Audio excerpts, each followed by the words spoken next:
Okay, so on increasing angle of incidence, the angle of deviation first decreases.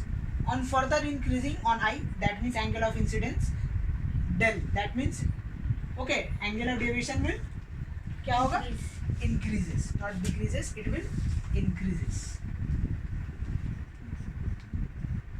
ठीक है, बोलने ये statement ये मांग रहा है कि अगर आप इसको, जैसा ये आपका है एंगल ऑफ इंसिडेंस और ये आपका है एंगल ऑफ डेविएशन, ठीक है, जैसे जैसे आप बढ़ा रहे इसको, देखिए ये यहाँ है, ठीक है, तो ये देखिए जब यहाँ है तो ये क्या है तुम्हारा डिक्रीज कर रहा है, ये यहाँ, ठीक है, अब इसको और बढ़ाएं तो ये कहाँ हो गया, यहाँ हो गया, इसको और बढ़ाएं तो ये और क्या हो गया, यहाँ हो गया, एक और बढ़ाएं ये यहाँ हो गया, ठीक है, और इसके बाद अब हम लोग देख रहे हैं ये क्या कर रहा है, इंक्रीज कर रहा है इस तरीके से, फर्दर हम लोग बढ़ा रहे हैं, ये क्या कर रहा है, इंक्रीज कर रहा है, पहले डिक्रीज करता है। हाँ यस, तो वहाँ पे डिक्रीज ऐसे तो लिखा ऑन इंक्रीजिंग, देखो on increasing angle of deviation, increase किया, ये क्या हो रहा है, डिक्रीज कर रहा है, on further increasing on I it okay, क्या होगा, angle of deviation will increase. तो मैंने इस टाइप का कुछ एक डायग्राम बने.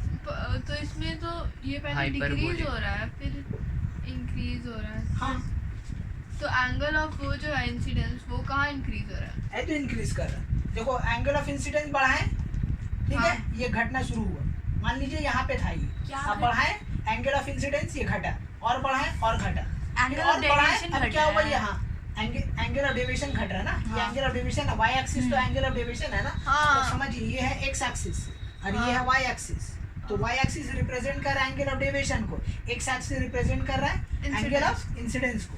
तो अब यहाँ पे मान लीजिए स्टार्ट हो रहा है, तो यहाँ पे देखिए ऑन इंक्रीजिंग आई को बढ़ा रहे, देखो एंगल ऑफ डेविएशन घटा, ये पॉइंट पे घटा, ये पॉइंट पे क्या होगा, घटा ना, फिर और बढ़ाए, अब यहाँ घटा, फिर और फर्दर इंक्रीज किया, अब क्या होगा, ये इंक्रीज करना शुरू हो, इंक्रीज करते रहेगा.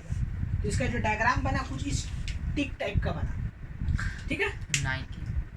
अब देखो यहाँ पे समझने का चीज क्या है कि ये तो हम लोग को दिख रहा है क्लियर कट कि आई को बढ़ाने से ये एंगल ऑफ डेविएशन डिक्रीज कर रहा है, लेकिन यहाँ पे देखो एक ऐसा पॉइंट आया जहाँ पे इस पॉइंट पे ये तुम्हारा क्या होगी, इस पॉइंट पे ये जो एंगल ऑफ डेविएशन था ये सबसे लिस्ट था, इसके बाद क्या हो गया, वो बढ़ते जा रहा है, मैक्सिमम का नो एंड पॉइंट है, लेकिन लिस्ट कहाँ पे हुआ, इस पॉइंट पे.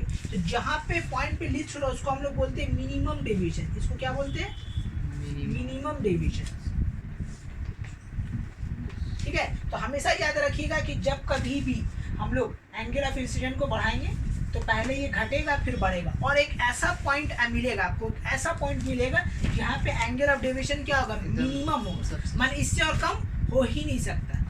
और ये बात हमेशा याद रखिएगा कि ये जो मिनिमम पॉइंट है ये एक ही पॉइंट होगा पूरा ग्राफ में, एक ही जगह, ऐसा ग्राफ कभी नहीं होगा, ऐसा कभी नहीं होगा कि यहाँ भी यहाँ भी यहाँ भी, इट इज़ नॉट पॉसिबल. ठीक है, तो जो भी मिनिमम डेविएशन होगा वो हमेशा क्या होगा, एक पॉइंट पे होगा, सब जगह नहीं होगा. इस मिनिमम डेविएशन का सबसे इंपॉर्टेंट पॉइंट यही है कि जब कभी भी एंगल ऑफ डेविएशन बढ़ाने पे ये जो डिक्रीज कर रहा है तो एक पॉइंट पे ये मिनिमम डेविएशन होगा. ठीक है, उसके बाद मिनिमम डेविएशन होने के बाद अब वो क्या होगा, और further increasing on I it will increase. उसके बाद फिर क्या करने, इंक्रीजिंग. इंक्रीजिंग का कोई नहीं है इसका एंड पॉइंट, लेकिन मिनिमम कहाँ पे होगा याद रखिएगा. इंक्रीज तो मतलब जितना चाहे इंक्रीज तो होते रहेगा जितना आप इन्फिनिटी, लेकिन मिनिमम डेविएशन एक ही पॉइंट पे होगा. ये पॉइंट बहुत इंपॉर्टेंट है कि the minimum deviation is happen only one point. ठीक है, कोई भी पॉइंट आप बोल सकते हैं. ठीक है, तो यहाँ पे हम बोल सकते हैं ऑन ग्राफ, ठीक है, on inspection of a graph,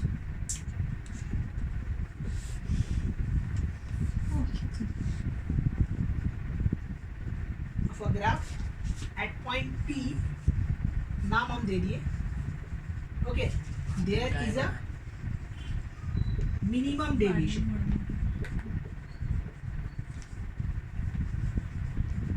इसको हम लोग क्या बोलेंगे, एट पॉइंट P को हम लोग, ये पॉइंट P हम दे दे रहे, इसको हम लोग बोलेंगे मिनिमम डेविएशन. ठीक है, on the inspection of a graph at point P there is a minimum deviation.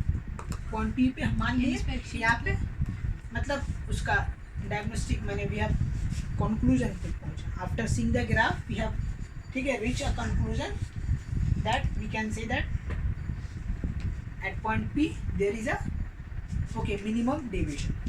तो ये जो पॉइंट है जहाँ पे ये जो एंगल ऑफ डेविएशन होगा मिनिमम मिनिमम होगा और एक ही पॉइंट पे होगा, ठीक है, 10 पॉइंट पे नहीं होगा। अब इसके बारे में थोड़ा सा और समझेंगे हम लोग, ठीक है, कि एक हम लोग रेगुलर प्रिज्म लेते हैं, इसको मिटा रहे हैं,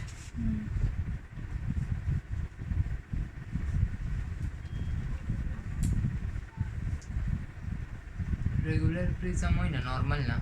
ये रेगुलर प्रिज्म वो होता है जिसका तीनों एंगल 60 डिग्री, ठीक है, ऐसा प्रिज्म जिसका तीनों एंगल 60 डिग्री माने इक्विलैटरल को यहाँ पे हम लोग रेगुलर प्रिज्म बोलते हैं। इक्विलैटरल तो 3D में। हाँ 3D 3D हाँ 3D ठीक है। 2D। अब इसका थोड़ा मोर नॉलेज अबाउट यानी मिनिमम डिवीजन।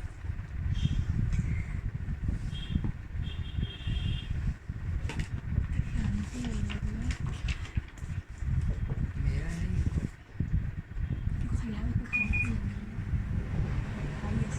नहीं, ठीक है, इसका और थोड़ा सा नॉलेज दे देते हैं। देखो ये क्या होता है, मान लीजिए पड़ता है।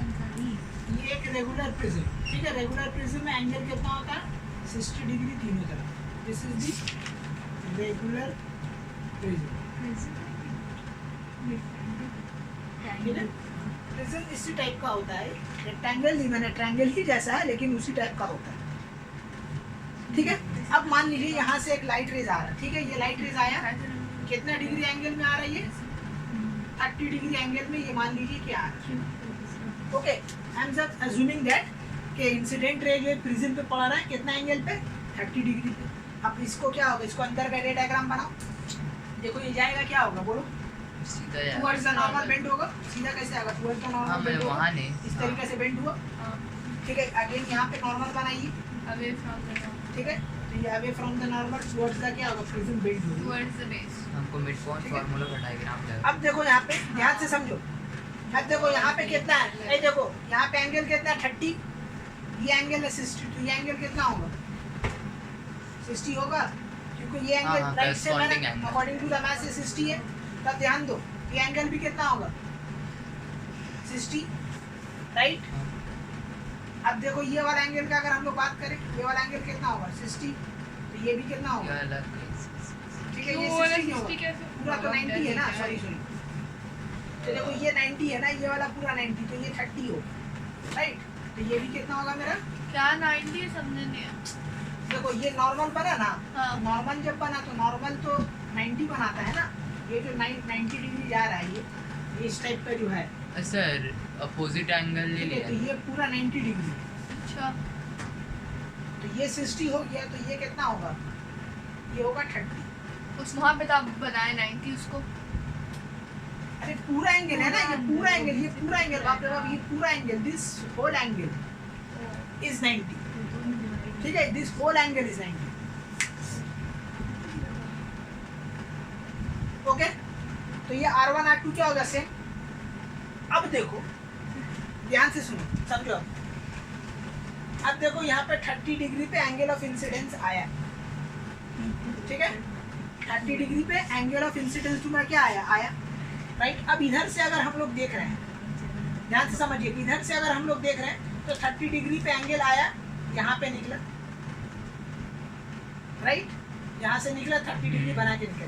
अगर हम इस तरफ से देखें, इस तरफ से देखना शुरू करें, अभी सेम ही हुआ। ठीक है, तो इस तरफ से अगर हम देखना शुरू करेंगे तो हमको तो इधर तो कुछ और नजर आएगा ना, मतलब ये I1 है तो ये तो I2 होगा, दिस इज I2, हाँ दिस इज I2। तो इधर से देख रहे हैं तो इधर का एंगल तो कुछ और होगा, इधर से देख रहे हैं तो इसका एंगल कुछ और होगा, क्योंकि एंगल ऑफ डिवीजन क्या होगा, ये बनेगा ऐसे इस तरीके से।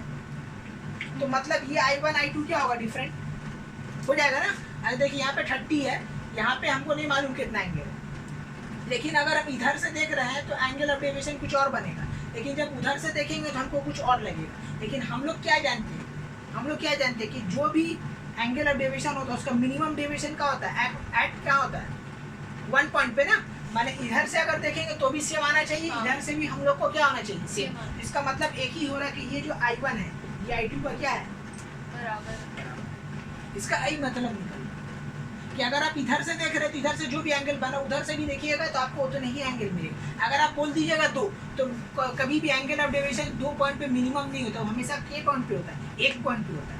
तो 1 पॉइंट पे होने के लिए दिस इज द कंडीशन कि I1 और I2 और क्या इस होगा। वाले प्रिज्म में ये वाला कंडीशन अप्लाई नहीं हो रहा, कौन वाला प्रिज्म? जो पिछला सब में हो वाला रहा है। सब में। अगर वो रेगुलर प्रिज्म नहीं है तो फिर मुश्किल है। हाँ रेगुलर। ठीक है, अगर रेगुलर प्रिज्म है तो फिर यही होना ही। तो ये बात याद रखिए। तो ये इसका एक क्या बन किया, इसका कभी कभी एग्जाम में ये भी आता है कि what is a condition for the minimum deviation. तो पहला कंडीशन यही है कि एंगल ऑफ, ठीक है, I1 I2 will be same, मतलब कि ये जो तुम्हारा ये दो एंगल है R1 R2 this is also same.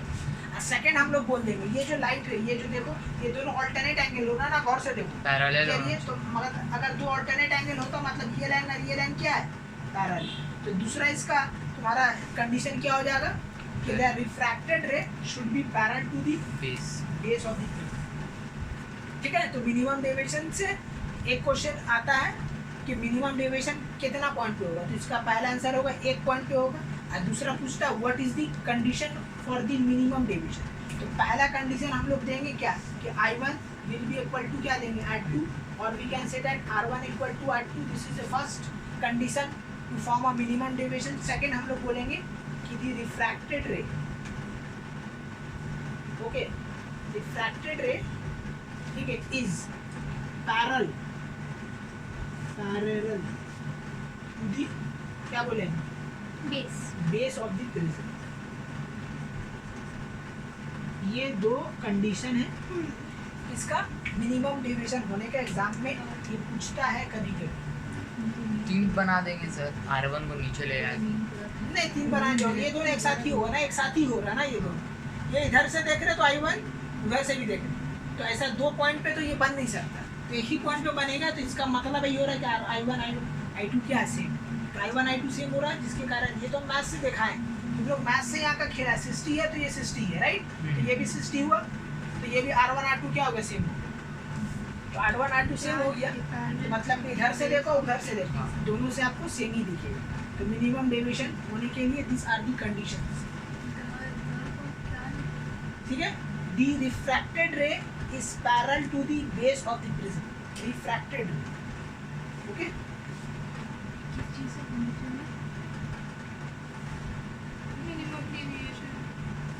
Okay, minimum deviation का ये कंडीशन है। This are the condition. सब याद रखिएगा, एग्जाम में पूछा जाएगा बाबू। This are the condition. हाँ, डायग्राम जरूरी नहीं है, अगर पूछा what is the condition for the minimum deviation, ठीक है। हाँ, तो हम लोग बोल देंगे I1 equal to I2, that means angle of incident must be equal to, ठीक है, angle of emergent and the angle of, ठीक है, refraction both will be same, and the second that is this rays refracted ray must be parallel to this regular prism, ठीक है, base of prism. यही दो minimum deviation का क्या है condition है। अब आइए दूसरा पॉइंट हम लोग लेते हैं। पहला फैक्टर इफेक्टिव मिला, ठीक है, दूसरा क्योंकि यही जो फैक्टर है बहुत इंपॉर्टेंट फैक्टर है, इसमें ही सारा कहानी था कि मिनिमम डेविएशन हुआ, फिर मिनिमम डेविएशन का कंडीशन पता चला, मिनिमम डेविएशन कब होगा।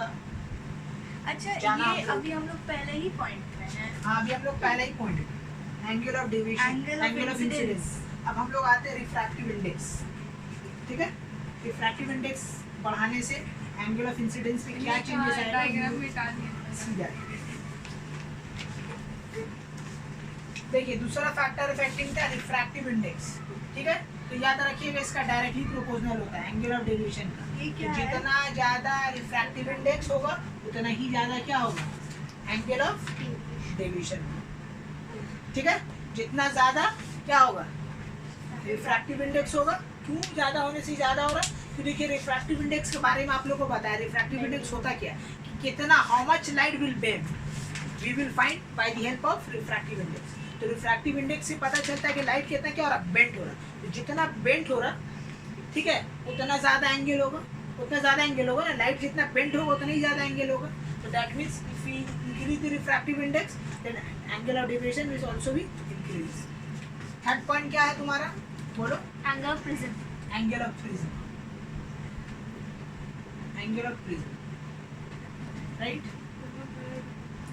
देखो एंगल ऑफ प्रिज्म का भी ये डायरेक्टली प्रोपोज है, ठीक है। जितना ज्यादा एंगल ऑफ प्रिज्म होगा, जितना ज्यादा एंगल ऑफ प्रिज्म होगा उतना ही ज्यादा क्या होगा तुम्हारा angle of deviation. Angle of deviation. ठीक है, उतना ही ज्यादा तुम्हारा क्या होगा एंगल ऑफ डेविएशन। ये बात याद रखना। 2 और 3 किससे स्टार्ट?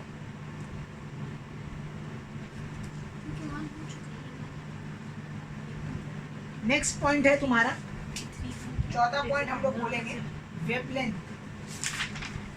टेम्परेचर था। ठीक है, हाँ टेम्परेचर। उससे पहले एक और हम लिख देते, वेवलेंथ हम लिखना शायद भूल गए। ठीक है, वेवलेंथ ऑफ अ लाइट, इसको हम लोग रिप्रेजेंट करते हैं लैम्डा से। ये भी तुम्हारा क्या होता है, इन्वर्सली प्रोपोर्शनल होता है तुम्हारा एंगल ऑफ डेविएशन। ठीक है, कैसे एंगल ऑफ डेविएशन का इन्वर्सली प्रोपोर्शनल होता है? देखो, जिसका वेवलेंथ ज्यादा होगा उसका रिफ्रैक्टिव इंडेक्स कम होगा। ठीक है, जैसा कि अगर हम लोग बात करें वेव जी और का, ठीक है, ठीक है, तो ये ऐसे हम लोग जाते हैं तो इंक्रीज करता है। इंक्रीजिंग क्या है इसका वेवलेंथ, तो इंक्रीज होने के कारण, ठीक है, जितना ज्यादा वेवलेंथ, नंबर 4 टेम्परेचर है, नंबर 4 वेवलेंथ है। ठीक है, तो वेवजोर से हम लोग समझेंगे, वेवजोर से हम लोग समझेंगे जितना ज़्यादा वेवलेंथ होगा उसका रिफ्रैक्टिव इंडेक्स उतना ही कम होगा, और जिसका रिफ्रैक्टिव इंडेक्स कम होगा उसका एंगल ऑफ डेविएशन भी क्या होगा, कम होगा। That means the wavelength of a light is inversely proportional. If the wavelength of a light is increases, that means it means the angle of deviation will be decreases। ठीक है, अब last point है temperature. Temperature, तो वो temperature क्या होता है? ठीक है, अगर किसी में हम लोग टेम्परेचर बढ़ाते हैं तो हम लोग जानते हैं क्या होता है, उसका मॉलिक्यूल्स दूर भागता है। If you increase the temperature the molecular substance will be go far. तो गो फार हो रहा मतलब उसका क्या हो रहा है, डेंसिटी घट रहा है। याद रखना, जिसका जितना कम डेंसिटी होगा उसका रिफ्रैक्टिव इंडेक्स भी कम जाएगा। ठीक है, तो रिफ्रैक्टिव इंडेक्स भी कम जाएगा तो इसका एंगल ऑफ डेविएशन भी कम होगा। ठीक है, if you increase the temperature then the angle of deviation will be decreases। so these are the some factors which depend on angle of deviation, with that depends। okay, तो यही 5 reasons है, याद रखना। पहला क्या था, एंगल ऑफ इंसिडेंस, दूसरा refractive index, तीसरा angle of prism, angle of prism, temperature, and wavelength of a light. ये 5 अगर एग्जाम में आया तो 5 के बारे में बता दीजिए। अगर नेम ही पूछे, नाम ही जनरली पूछता है, ठीक है, what is the factor affecting the, तो नाम खाली बता दे सकता है 5। ठीक है, हम ऐसे बता दिए हैं। अगर ज़्यादा मार्क्स का आएगा तो ये सब बात बोल देंगे कि if you increase the angle of science सिर्फ देने से चलेगा। ठीक है, नहीं लिख देना बेहतर होता है, तो बता दे, लिख देना बेहतर होता है। if you increase the angle of prism then the angle of deviation will be increases। ठीक है जी, ये कहानी था तुम्हारा इसका। अब एक और आता है नया term, real depth and apparent depth. ये क्या होता है, इसको समझते हैं। ये सब जितना सब थ्योरी पार्ट है,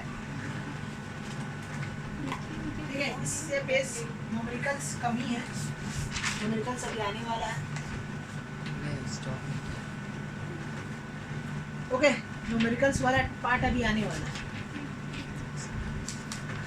चलिए, एक नया टॉपिक है रियल एंड अपैरेंट डेप्थ। इसको समझिए कि मान लीजिए कि ये आपका, मान लीजिए रिवर है, ठीक है। अब यहाँ पे एक आपका ऑब्जेक्ट है, राइट, यहाँ पे क्या है, एक ऑब्जेक्ट है। इसको समझिएगा अच्छा से, रियल डेप्थ क्या होता है। यहाँ पे आपका आई है, this is your I, okay. यहाँ से आप देख रहे हैं, वो वाला ऑब्जेक्ट है ना कोई? हाँ, ये हमारा object, this is your object. अच्छा, ये क्या है, डब्बा? ठीक है, यहाँ से आप कोई देख रहे सामान क्या? हैं। अब ये मान लीजिए इंटरफेस है, this is the interface, this is the water, beacon है, कोई सामान। ठीक है। एक रिवर है, रिवर में आप देख रहे हैं क्या हो रहा है।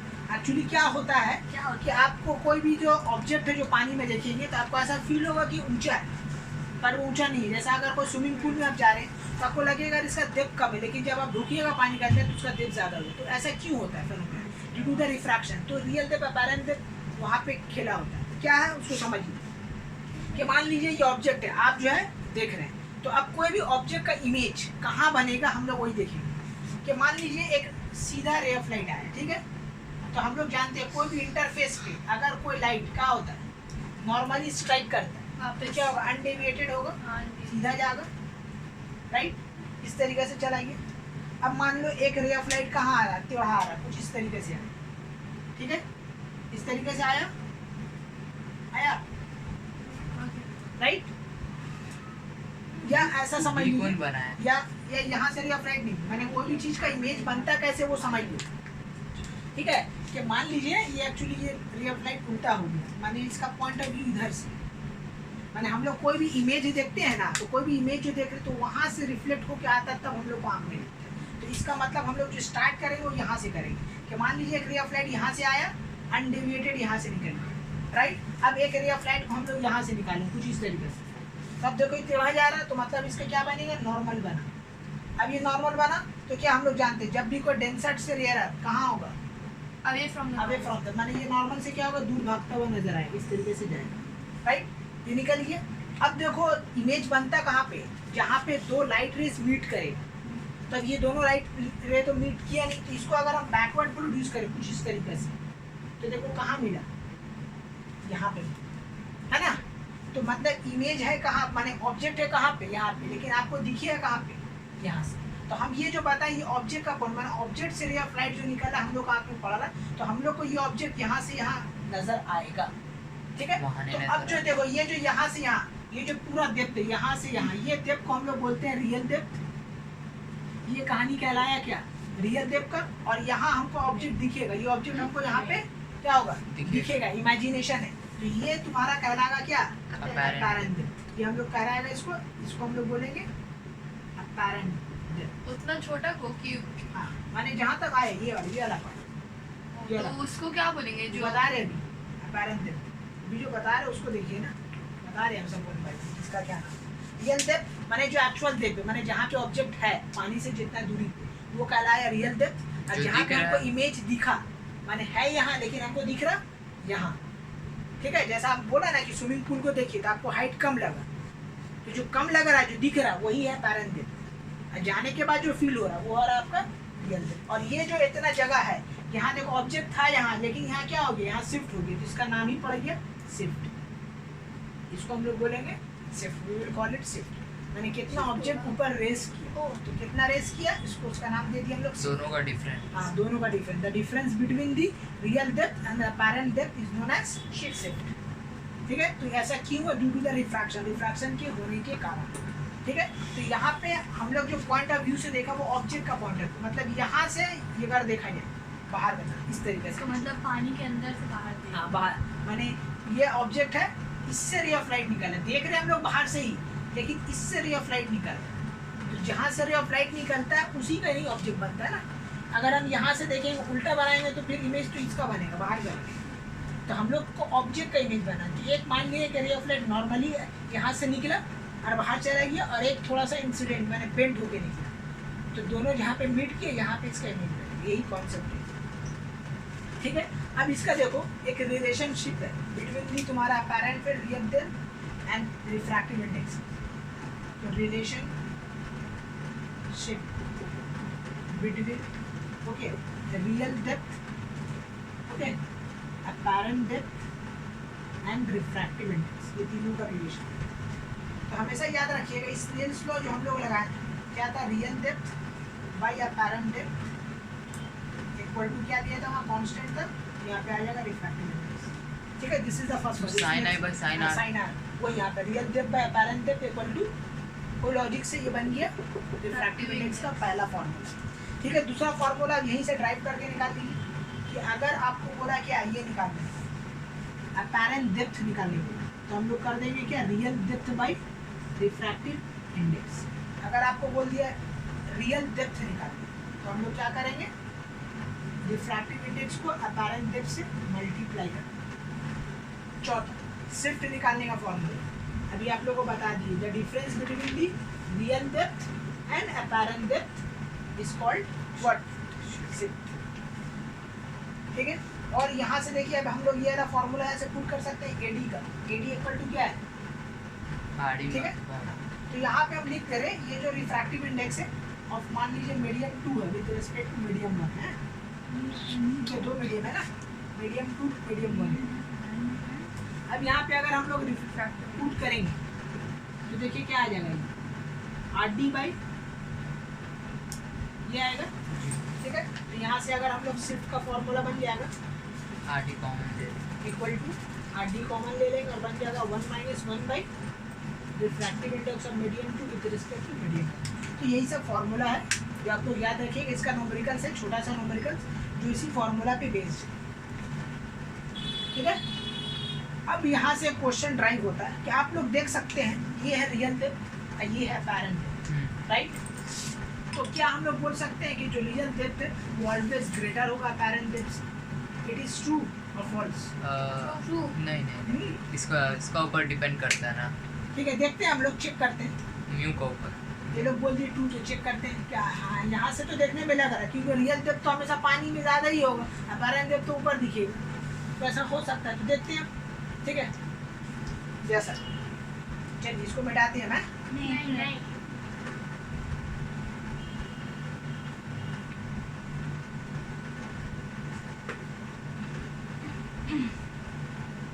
अब इसको देखते हैं हम लोग, क्या रियल डेप्थ हमेशा ज़्यादा होगा अपैरेंट डेप्थ से या कम भी हो सकता है। लेट चेक आउट, ठीक है। जैसा कभी कभी होता है ना, देखोगे मछली रहता है पानी में और चील उसको क्या करता है, मन ले जाता है, तो कभी कभी मछली को धोखा हो जाता है कि अरे चील तो बहुत दूर है, तो ठीक है, तो कैसे हो जाता है धोखा, समझते हैं, ठीक है। चलो